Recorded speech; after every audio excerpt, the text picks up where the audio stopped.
Mi nombre es María Eugenia Ursi, soy hermana de María Susana y cuñada de Marcelo Adolfo Eggers, ambos desaparecidos el 7 de mayo de 1977 y que muchos años después supe que habían ido al club atlético.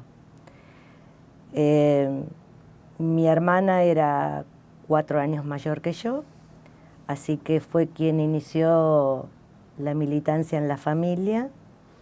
Creo que fundamentalmente a ella la debe haber marcado la formación religiosa, porque fuimos educadas en un colegio de monjas y creo que empezó desde el proceso de la caridad cristiana, porque en su adolescencia ella era voluntaria del Hospital Salaberry, mi viejo era médico en ese hospital y mi hermana cuando tenía 14 o 15 años los sábados iba a hacer voluntariado y me parece que este debe haber sido su proceso, ¿no? Con el contexto y la llegada también de la teología de la liberación. En los colegios de monjas empezaron a aparecer curas del tercer mundo, que también empezó a generar otra mirada teológica sobre la propia práctica religiosa.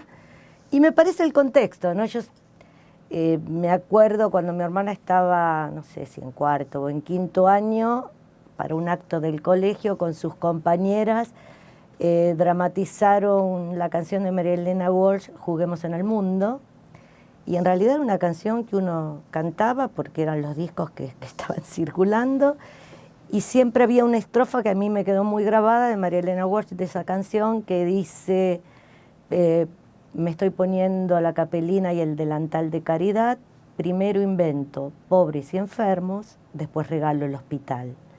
Y me parece que ese es el proceso que ella debe haber hecho en su propia maduración, ¿no?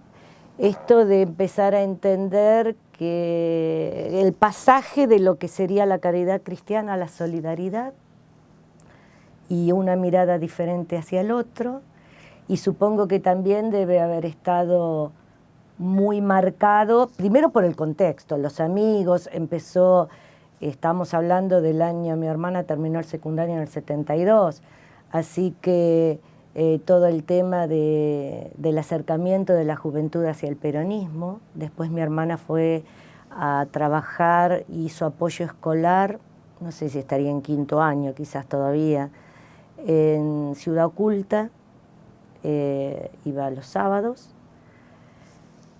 Y bueno, y después supongo que se encontró con la militancia, ¿no? Ella empezó a militar primero en algo que se llamaba Encuadramiento, que creo que era un grupo peronista más peronista, no sé si de derecha o peronista más peronista. Y cuando ingresó en la universidad, mi hermana estudiaba Historia del Arte. Ahí se hizo amiga, era compañera de estudios de Claudio César Adur, el turco Adur, y bueno, y ahí supongo que a través del turco fue que ella se acercó a la JUP, y ahí empezó a militar en JUP hasta el día que desapareció.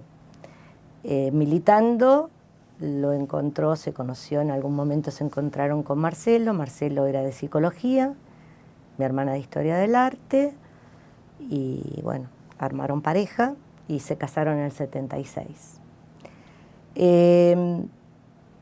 Supongo que, bueno, mi hermana en la facultad fue ayudante de trabajos prácticos de Graciela Dragosky en una materia precolombina, creo que 2 cuatrimestres.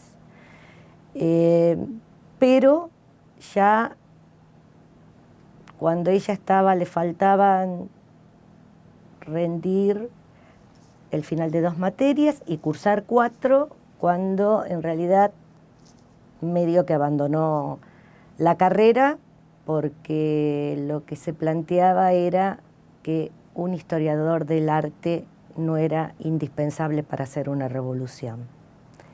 Y la militancia pasó a ser el lugar fundamental de su vida. en algún momento intentó proletarizarse porque tampoco la convencía mucho estar en JUP, porque le parecía que era un espacio muy burgués. Y bueno, y su objetivo por ahí era participar de la JTP, que era el mundo del trabajo, pero no tuvo mucho éxito en su proletarización,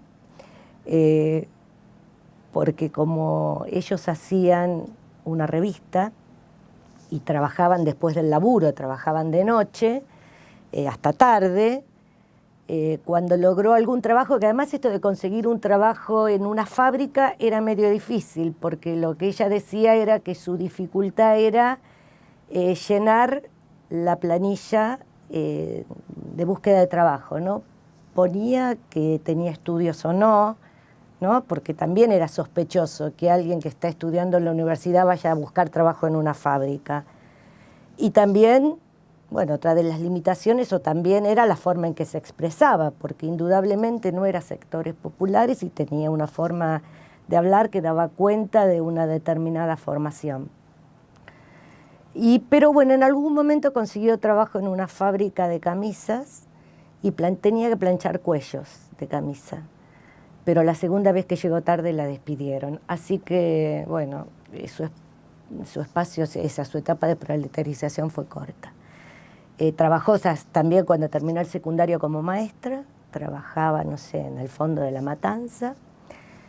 Y creo que, bueno, que eso también la debe haber marcado muchísimo en su modificación ideológica o en su necesidad de compromiso militante.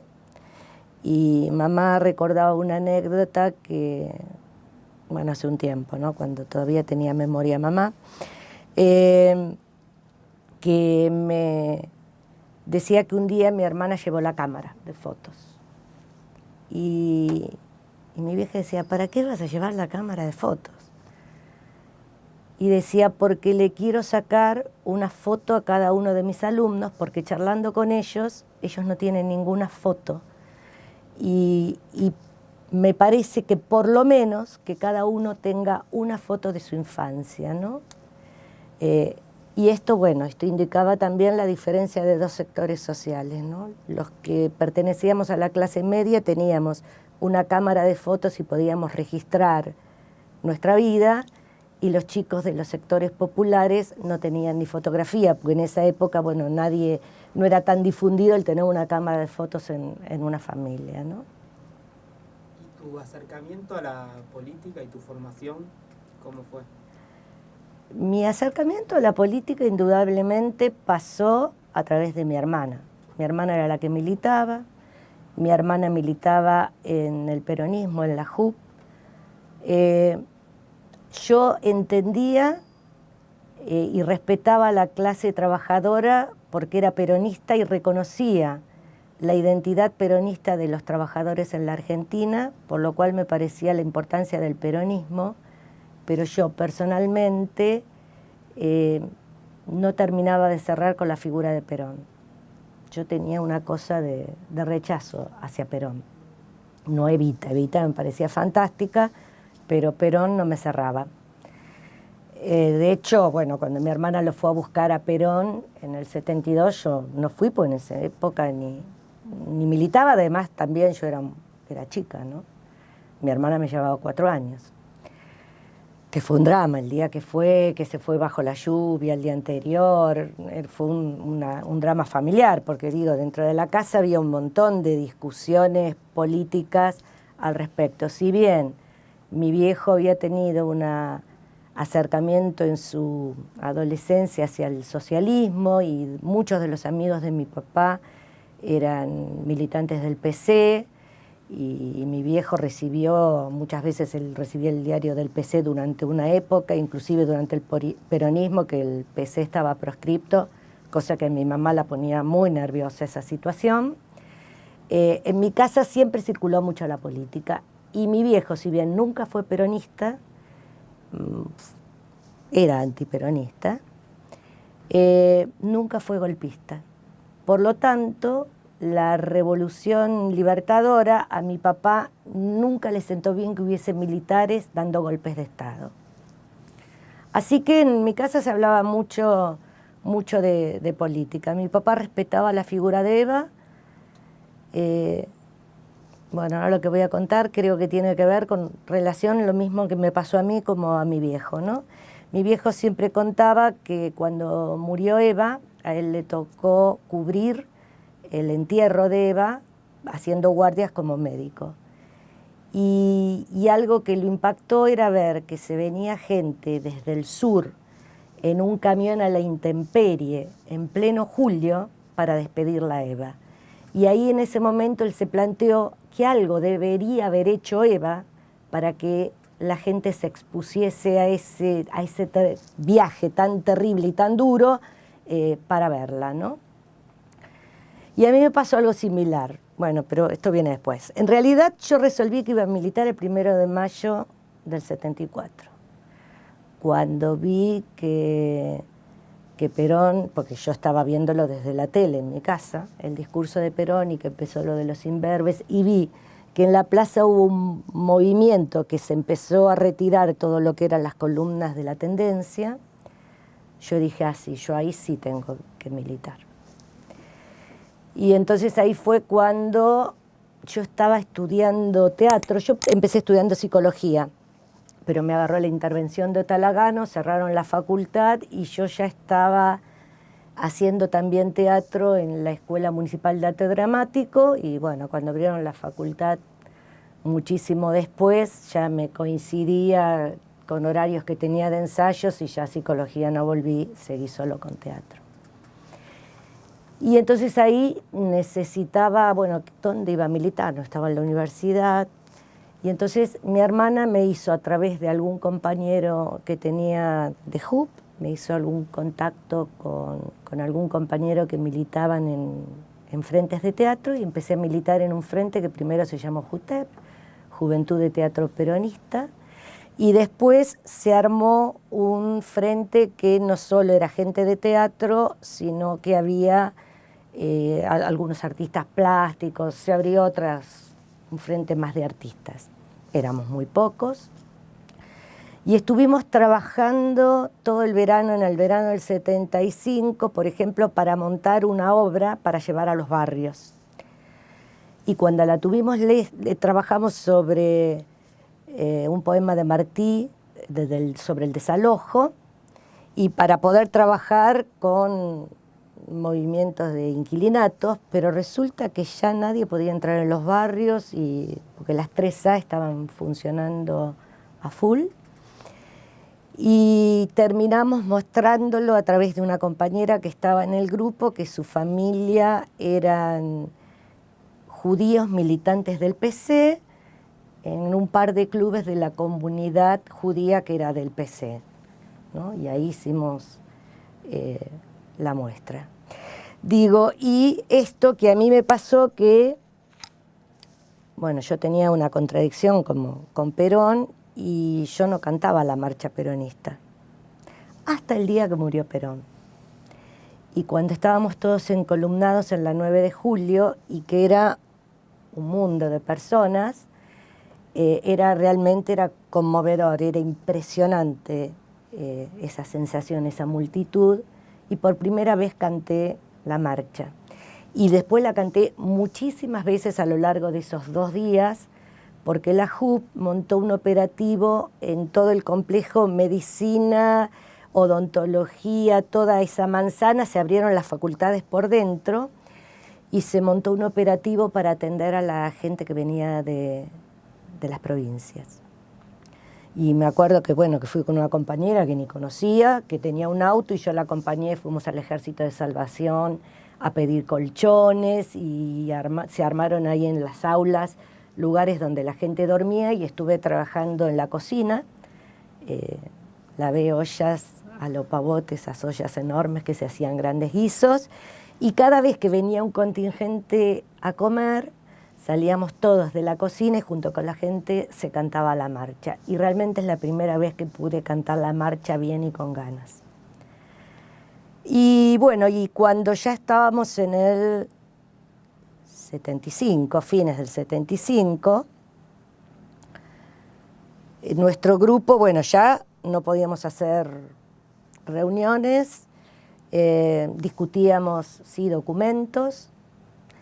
Antes de entrar en JUTEP y que me hicieran el contacto, muchos años después supe quién a mí me dio atención política. Era un compañero de JUP que me iba a buscar a una esquina y me llevaba a su casa, y ahí leíamos Evita Montoneros, El Descamisado, discutíamos los materiales, y se llamaba Jupito. Y muchísimos años después, por testimonios, me enteré que Jupito era Sergio Tarnopolsky. Lo fui deduciendo porque yo iba a una casa donde él vivía con sus padres, su compañera, sus hermanos y la abuela. Y cuando escuché el caso de toda la familia Tarnopolsky que había desaparecido, dije, este debe haber sido Jupito, hasta que un día encontré una foto y efectivamente era Jupito. Jupito y su compañera Anela. Bueno, tiempo después nos encontramos haciendo camping en Gesell. Bueno, y ahí discutíamos después ya en esto de JUTEP. Mi responsable era el turco Adur, que bueno, ya había terminado la facultad, había sido secretario académico de la facultad, creo que trabajó como periodista, era un tipo que sabía muchísimo de arte, un tipo muy culto, muy formado, y él era el responsable de esta rama. Y ya nos planteamos que, bueno, había que hacer algún tipo de tarea, que era alguna pintada, y claro, la pintada había que hacerla con cobertura de alguien que estuviese armado y uno corría riesgo de caer en cana, en el mejor de los casos. Y ahí fue cuando creo que ese fue mi límite y que no me banqué más y dije, tenía miedo de perder la vida por hacer una pintada y dejé de militar. Tiempo después también dejó el turco y en el 76, tiempo después que el turco desaparece, se enteraron los compañeros que estaba desaparecido él y su compañera, los secuestraron a los dos y bueno, realmente no cayó absolutamente nada de los lugares que podía conocer el turco, porque de hecho el turco conocía la dirección de mi casa porque había estudiado en casa junto con mi hermana, ¿no? Y estábamos en el 76, bueno, fue un año terrible. Mi hermana ya no vivía en casa, por supuesto, después se casó, vivían en un departamento que les habían regalado mis viejos, pero vivieron poco tiempo en ese departamento porque cayó un compañero que aparentemente estaba cantando y conocía ese lugar y además mi hermana me levantó de mi casa porque, no, el compañero no sabía de este departamento, sabía de la casa de mis viejos, porque en algún momento la JUP era un espacio de militancia donde había, bueno, se hacían reuniones o por ahí alguna vez se reunían a hacer fiestas en una casa o había compañeros que conocían más información. Y me acuerdo que yo estaba operada de amígdalas y estaba esperando al médico laboral y mi hermana vino y me dijo, vos te tenés que ir de acá ya, y me llevó a su casa.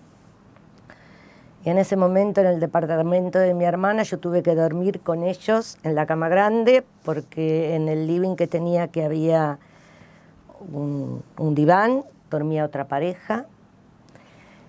Y bueno, un tiempo después tuvieron que dejar la casa y se fueron a una pensión. Y bueno, mi hermana me mandó a mí a hacer todo, a hablar con un vecino donde trabajaba para justificar, porque en el apuro de la huida habían quedado arriba en la terraza los pañales de un bebé, y eso era muy delataba mucho la situación, entonces, bueno, me mandó a contarle, pedirle a un vecino que sacara los pañales, a inventar toda una historia por la cual habían tenido que salir con esa emergencia de la casa. Inventaron, no sé, un familiar que se estaba muriendo, un accidente, no me acuerdo qué era. Sí le hacía algunas tareas por ahí a mi hermana, le llevaba material para algún compañero, que lo hacíamos en colectivos. Yo viajaba en el colectivo y uno llevaba el material envuelto en papel de regalo, haciendo como que era un regalo, eso. Hasta que cae una íntima amiga de mi hermana, ese verano, en enero.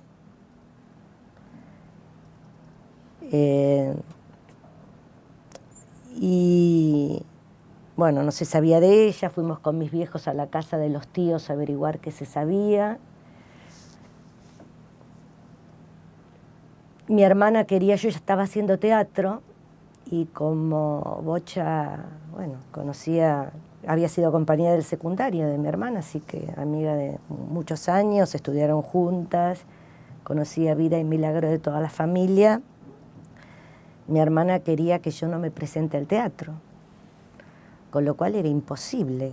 ¿Cómo iba yo a suspender una función donde trabajábamos un montón? No pasó nada, pero bueno. Después esta compañera apareció. Mi hermana hablaba telefónicamente con ella porque le decía que la estaban controlando. Mi cuñado la siguió. Pocos días antes de irnos nosotros, la siguió. Cuando ella bajó del colectivo, la alcanzó y estuvieron hablando, y ella le dijo que le parecía que había estado en la ESMA, que la llamaban telefónicamente para controlarla. Bueno, y mi hermana hablaba solo telefónicamente, se comunicaba con ella. Fue un golpe durísimo para mi hermana porque era muy amiga, una amiga muy querida. Y en el medio de todo este panorama, bueno, yo con mi novio, con Héctor, resolvimos que nos íbamos a casar. Y resolvimos que nos íbamos a casar en julio, y ahí resolvimos que mejor que en julio era casarnos antes e irnos. Así que bueno, nos casamos. Gracias a eso la familia hizo regalos económicos, y eso nos sirvió como para sobrevivir al primer tiempo que nos fuimos a Madrid. Pero además era eso, irnos, que ni sabíamos a dónde. Nos íbamos a ir a Perú, porque bueno, Perú había atravesado todo el proceso de Velasco Alvarado, que era una cosa muy interesante. Y un amigo le dice a Héctor: pero ¿para qué se van a ir a Perú? Si vos tu papá es español, tenés familia en España, ¿por qué no se van a España? Vas a poder tener la nacionalidad. Y como realmente nos daba lo mismo ir a un lado o a otro, nos fuimos a Madrid. Lo cual fue maravilloso porque Perú, el proceso Velasco Alvarado cayó a la brevedad, ¿no? Porque si no, nos hubiésemos tenido que a lo mejor mudar de nuevo de país. Y ahí iniciamos nuestro exilio. ¿Cómo te enterás del secuestro de tu hermana y tu cuñado? Del secuestro de mi hermana y mi cuñado me entero meses después. Yo, mientras estuve en Madrid, recibí 2 cartas de mi hermana. Más o menos cada 15, 20 días yo recibía una carta, yo le escribía, ella me respondía, y así íbamos. Yo recibí 2 cartas de ella. En una me enteré que se había anotado en psicología. Después los compañeros acá me supe después que psicología fue una de las facultades en las cuales se pudo seguir militando durante más tiempo. Supongo que se anotó ahí para poder tener acceso a un espacio de militancia. Y por ella me entero, por ejemplo, que Cookie y Piti, que eran muy amigos de ella, Cookie, que es Norberto Bioscagüero, me enteré mucho tiempo después, ya al volver quién era, había sido compañero de Marcelo del secundario, así que eran muy amigos. era la pareja que estaba en la casa cuando yo me tuve que ir a la casa de ellos. Cuando ellos dejaron su casa, no sé, porque ya era otra pareja con un bebé, eran otros compañeros. Digo, esta cosa del tema de los bebés, por ejemplo, mi hermana y mi cuñado cuando dejaron su casa se fueron a vivir al departamento de mi novio, que vivía en un departamento de un ambiente. Y Héctor me dice que una noche llegó y había, en ese departamento de un ambiente, estaban mi hermana, mi cuñado y había 2 o 3 embarazadas durmiendo esa noche ahí. De hecho, después ese departamento cayó a través de alguien que lo marcó, ¿no? Bueno, pues ahí después se hacían reuniones. Ahí se hicieron varias reuniones.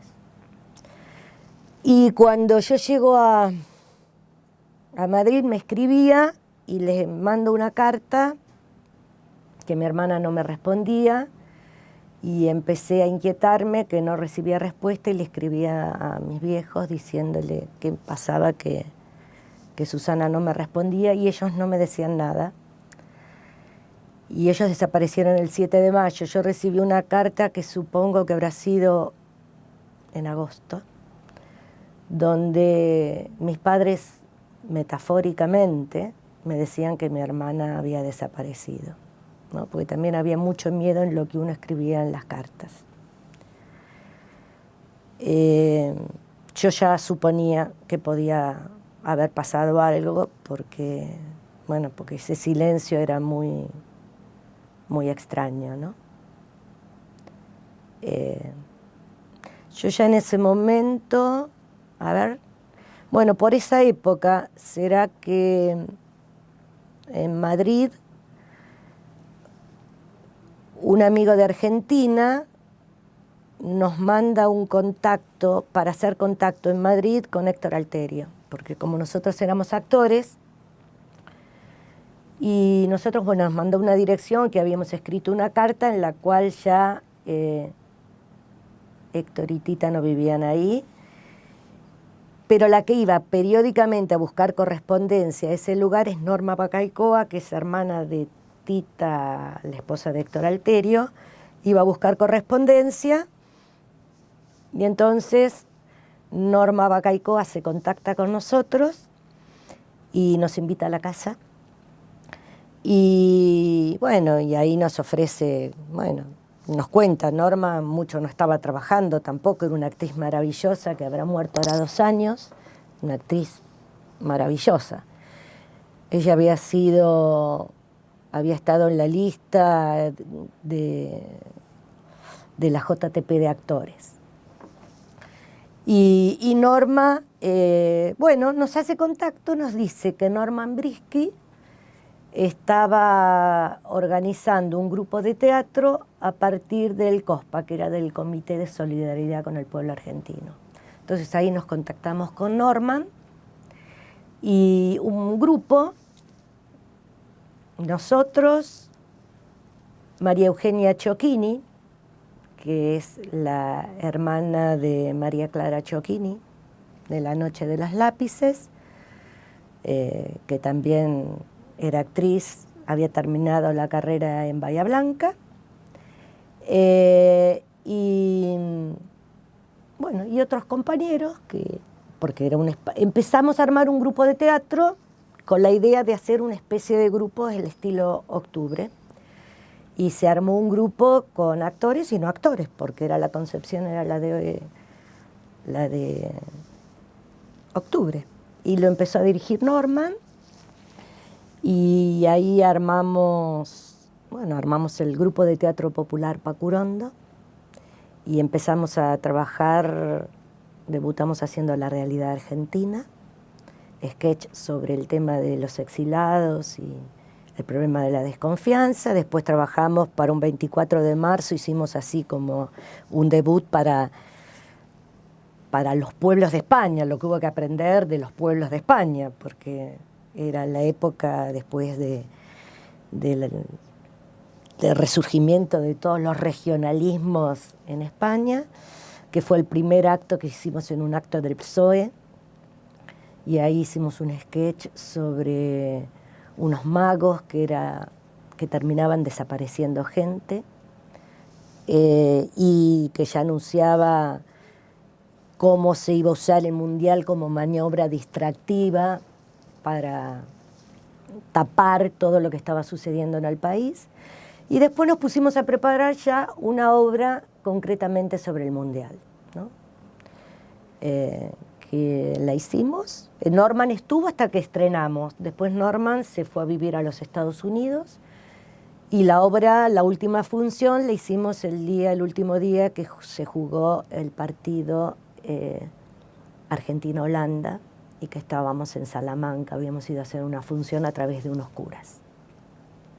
¿Y la búsqueda de tu hermana, tus papás Sí. la sostuvieron acá y vos allá? ¿O? No, mis viejos iniciaron la búsqueda acá. Mis viejos se contactaron a través de un primo mío, los contactó con Fermín Mignone. Así que mis viejos empezaron a conectarse con Fermín y su esposa. En un primer momento ellos le aconsejaron que no dijeran nada, que dieran como un tiempito, una semana o así, a ver si mi hermana aparecía. Igual a fin de mes de ese mayo apareció un tipo a tocar el timbre en la casa de mis viejos y era el dueño de la pensión donde ellos vivían, a pedir que pagaran el mes y retiraran las cosas. Igual ya en el 76, digo, había ido un empleado de inmigración a preguntar en mi casa, hacer toda una entrevista averiguando quiénes vivían en esa casa porque estaban buscando una familia uruguaya. Lo cual era absolutamente extraño porque desde el año 60 vivíamos en esa casa. Bueno, mi hermana ya estaba, no pisaba la casa de mis viejos, si bien era legal, estaba en clandestinidad. Y mamá en ese momento dijo, bueno, que en esa casa vivíamos mis viejos y yo. A la semana vuelve el mismo empleado a preguntar que quería saber datos sobre mi hermana. El empleado inclusive le dice, mire señora, perdóneme, esto es muy llamativo, pero no sé por qué, pero a mí me mandan a preguntar por esta persona. Y mi mamá entonces ahí dijo, no, lo que pasa que observaba una conducta que a nosotros no nos gustaba y le echamos de casa, ¿no? Que decía mamá dice, bueno, yo prefería hacerla pasar por una puta y no que saltara su militancia política, ¿no? Desvió la conversación como para ese terreno, ¿no? Pero indudablemente ya inteligencia estaba funcionando y ya sabían que ahí vivía mi hermana.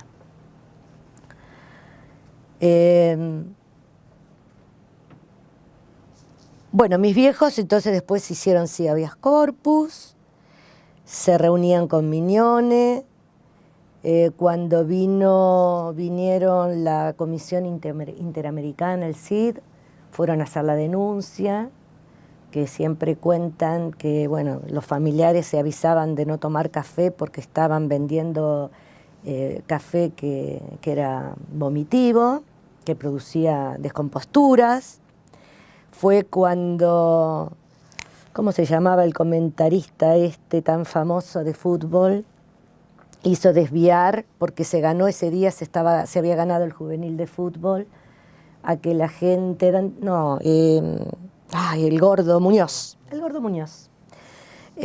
a que pasaran los grupos celebrando el triunfo del juvenil donde estaban la cola de familiares. Cuentan mis viejos que además de pronto venían Falcon, que entraban a todo pique, como que les frenaban casi encima y pasaban de largo.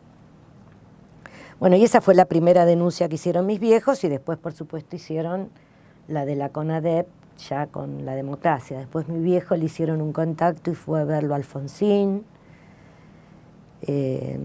Después cayeron en una red de estafa que les hicieron a familiares, un tal Sargento Ruiz, que cuando el 24 de marzo con la gente de Plaza Dorrego hice la marcha de antorchas que hacen ellos, me enteré que este cabo Ruiz se llamaba Ricardo, porque uno de los casos estaba denunciado esto por su familia.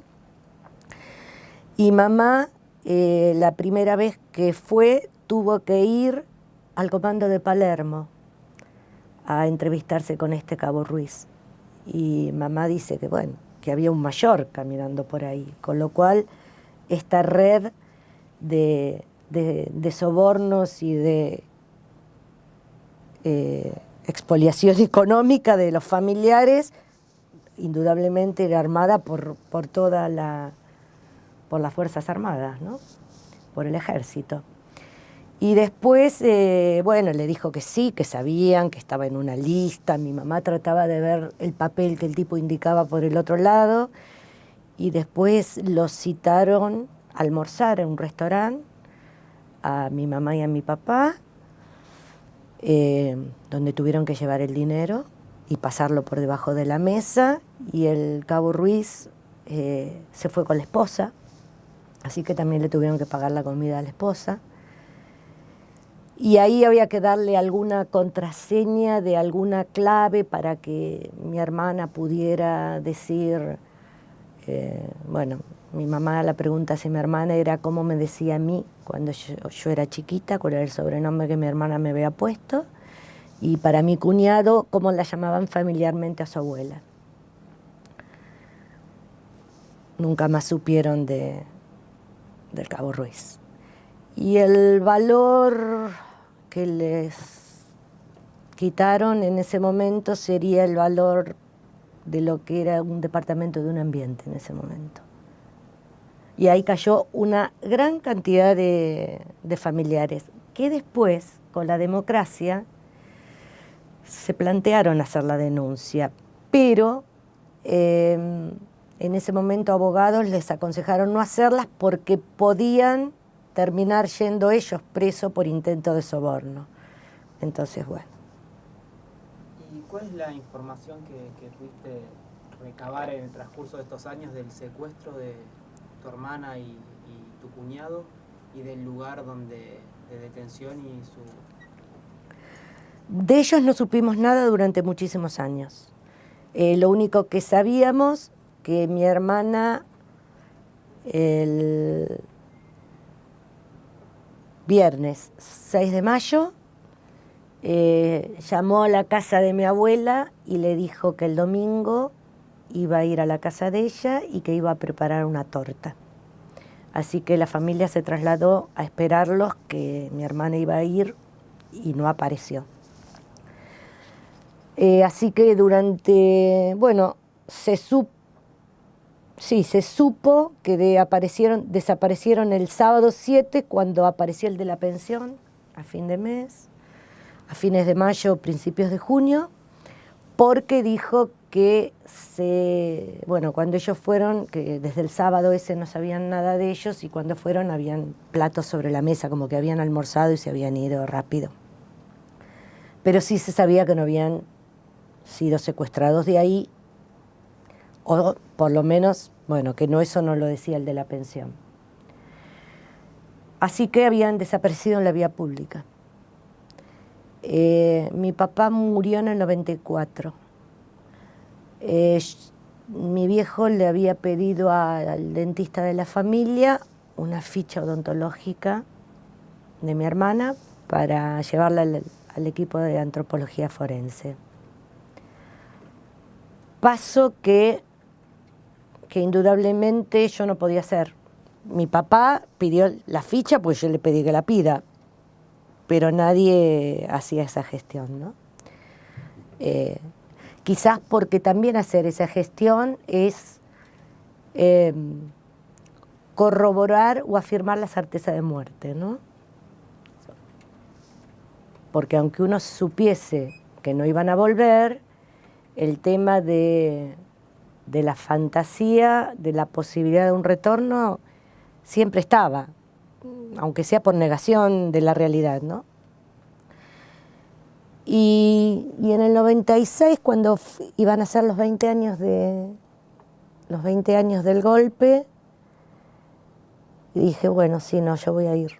Y ahí fui, bueno, me hizo el contacto Graciela D'Aleo, que nos conocimos en Madrid y establecimos un vínculo amistoso. Y Graciela me decía, mirá, tenés que ir a los antropólogos, y me hizo el contacto con Maco y Alejandro, que estaban en ese momento, y ahí fui. Y ahí me enteré que en el caso de los chicos estaba el operativo de secuestro. Una hoja sin membrete, donde decían que el 7 de mayo, el horario me parece que es 12:45, habían detenido por marcación a María Susana Ursi, alias Mecha, Marcelo Adolfo Eggers, alias Mariano, miembros pertenecientes a prensa de la OPM Montoneros, junto a Gustavo Zampicchiati, que yo creo, si mal no recuerdo, militante del PST. Y a partir de que había sido Policía Federal y de una sigla, CA, bueno, los antropólogos infirieron que habían ido al club atlético. Entonces, a partir de ese momento, yo pude ubicarlos en un lugar real desde el cual desaparecieron. Hecho que, bueno, que para mí fue un antes y un después en mi vida. Digo, el golpe fue un antes y un después en mi vida por todo lo que significó, ¿no? Cambió mi ruta y mi trayecto de vida, en que yo tenía proyectada mi vida en un sentido y me exilé y mi vida se rumbió en otro sentido, ¿no? Me dediqué a hacer inclusive hasta cosas diferentes a las que yo proyectaba. Y ese fue el segundo momento de inflexión, porque creo que recién es el momento donde yo pude empezar a cerrar el duelo, o empezar el duelo. De hecho, al año siguiente yo me anoté en la facultad y empecé una carrera universitaria que hasta el momento no había podido hacer, ¿no? Que era, bueno, mi cosa pendiente. Y bueno, y después con los años me fui contactando con la gente de Atlético, cuando se hizo el primer acto que organizaron ahí vecinos del barrio y sobrevivientes que fueron detectando el lugar. Me acerqué al primer acto, me avisó Graciela D'Aleo, así que estuve en ese primer acto que fue, bueno, un lugar de una conmoción muy grande. Estar ahí, todavía no se habían iniciado las excavaciones, pero ya se sabía que en ese lugar era el que se había derruido el edificio ese de la Policía Federal y que ahí había funcionado el centro clandestino. Y esa noche o a la noche siguiente, un tótem que se había hecho de papel maché fue saboteado, fue quemado, así que un mes después, me parece que fue, se hizo un nuevo acto de desagravio y se volvió a hacer algo y después ya se hizo algo definitivamente en chapa y se lo rodeó de alambre tejido. Y ya después, con la gestión de Ibarra, cuando estaba al frente de Obras Públicas Fatala, empezaron las excavaciones, que sería el 2002. Y con las excavaciones se llegó a encontrar el piso del sótano, que era donde funcionó el centro clandestino. Y empezaron, bueno, empezó las excavaciones, el trabajo arqueológico, y fueron sacando el ascensor, la enfermería, 2 celdas de incomunicación, una celda que creo que era de tortura, y bueno, y después se sigue peleando porque, bueno, hubo las distintas gestiones políticas y la obra hasta donde se había avanzado era hasta ver en un hoyo que se hizo en alguna calicata para ver por dónde había que seguir excavando, pero bueno, después vino la gestión Macri y después empieza, si bien el Instituto Espacio para la Memoria tiene presupuesto propio, está Obras Públicas del Gobierno de la Ciudad, quien tiene que hacer las licitaciones, y a veces el dinero es insuficiente y se han hecho licitaciones que no hubo ninguna empresa oferente, o se hace la licitación tan tarde que después va todo a ejercicios vencidos. Parece ser que este año se va a hacer en tiempo y forma y hay una empresa que estaría interesada. Y la submuración es necesaria porque como arriba pasa la autopista, se puede derrumbar todo lo que hay. Entonces hay que hacer una submuración para poder seguir cavando y llegar a la zona de celdas. Sí. ¿Y los juicios del Club Atlético? Los juicios, ahora se está en la segunda etapa. Los juicios es la causa Atlético Banco Olimpo, porque el circuito es de Policía Federal, que dependía del primer cuerpo de ejército, y empezaron con Atlético, que empezó a funcionar, supuestamente fue enero o febrero del 76. ¿Hay algún testimonio que ha aparecido de alguien que dijo que ya estuvo en diciembre del 76? Pero esto es un testimonio o algo que es como el único. Sí empieza a ser fuerte a partir de enero, febrero, hasta diciembre del 76, que como se va a hacer la autopista, te estoy diciendo mal, del 77, enero, febrero del 77 a diciembre del 77, perdón. Cuando se va a hacer la autopista, que tiran abajo el edificio y trasladan a algunos sobrevivientes al banco temporariamente, a otros los usan de mano de obra esclava para montar Olimpo. Y luego a los que estaban en el banco y seguían vivos, los trasladaron al Olimpo. Por eso la causa es solo una, porque la patota fue la misma. La patota es toda formada por Policía Federal y hay un militar que es Enrique del Pino. Hará 2 años, en diciembre, ¿no?, del 2011, se cerró la primera causa, terminó el primer juicio ABO y realmente unos meses después, yo iba por la radio y viste cuando vas escuchando estos programas de radio que hacen estas preguntas que tiran y que de pronto dice, ¿cuándo usted puede contar, a ver, cuándo fue su último día más feliz? Y realmente ahí tuve la conciencia que mi último día más feliz había sido ese, ¿no? Digo, cuando estuve ahí afuera y que escuchábamos las sentencias, realmente fue un momento de absoluta felicidad, ¿no? El sentir que por suerte y por fin se empezaba a hacer justicia.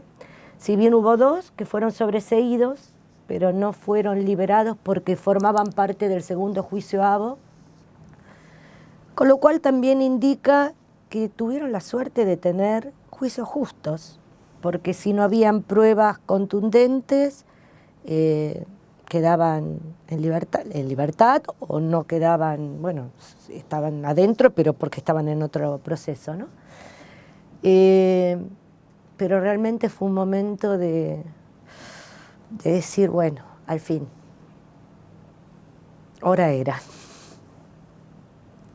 imágenes quieras decir? ¿O? Sí, quizás creo de la importancia que ha tenido para mí, y creo que para todos, el tema de los juicios.